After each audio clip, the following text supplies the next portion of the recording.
వశీకరణ చేసి పెళ్లైన 11వ రోజు అమావాస్య అర్ధరాత్రి నటుడి తల్లి సంచలన వ్యాఖ్యలు. మేఘాలయ కపుల్స్ హనీమూన్ కేసు దేశవ్యాప్తంగా సంచలనం సృష్టిస్తోంది. తాజాగా ఈ కేసులో నిందితులైన సోనం సహా మరో 4 నిందితులను సిట్ పోలీసులు షిల్లాంగ్లోని కోర్టులో ప్రవేశపెట్టారు.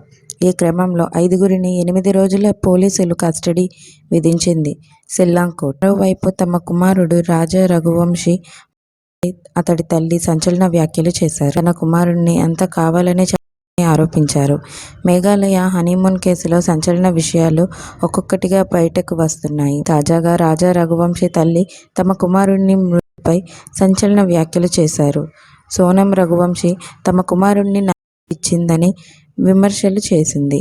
సోనంకు జాతకం దోషం ఉందని, అందుకే తన కుమారుడిని రాజా రఘువంశీని నరకించిందని పేర్కొంది. తన కుమారుడిని చేతబడి చేసి కిరాతకంగా బలిచ్చారని ఆవేదన వ్యక్తం చేసింది.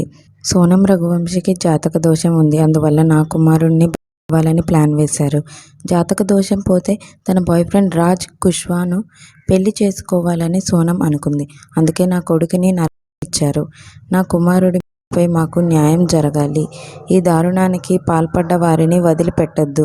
నా కొడుకు ఏం తప్పు చేశాడు?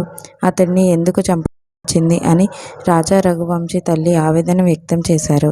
సోనం తన కుమారుడిని వశీకరణం చేసి లొంగదీసుకుందని, చేతబడి చేసిందని ఆరోపించింది. ఇలాంటి ఘటనలు విన్నాం కానీ ఇప్పుడే కళ్ళారా చూస్తున్నామని పేర్కొంది.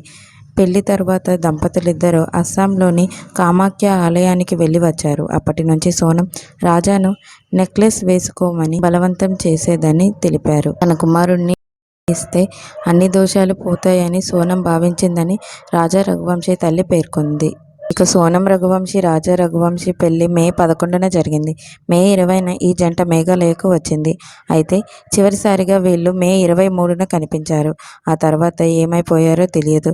దాదాపు వారం రోజుల పాటు వారి ఆచూకీ లభ్యం కాలేదు. అయితే జూన్ 3న రాజా రఘువంశీ మృతదేహాన్ని చిరాపుంజి వద్ద ఓ లోయలో పోలీసులు గుర్తించారు. అయితే రాజా మృతదేహం లభ్యం కావడంతో సోనం పోలీసుల ఎదుట లొంగిపోయింది.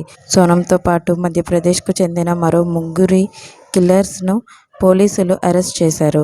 నిందితులు నేరం ఒప్పుకున్నట్లు పోలీసులు తెలిపారు. మీకు మా వీడియోస్ కనుక నచ్చినట్లయితే ఇలాంటి మరెన్నో విషయాలు తెలుసుకోవాలనుకుంటే డూ సబ్స్క్రైబ్ టు సమాజం ముచ్చట్లు.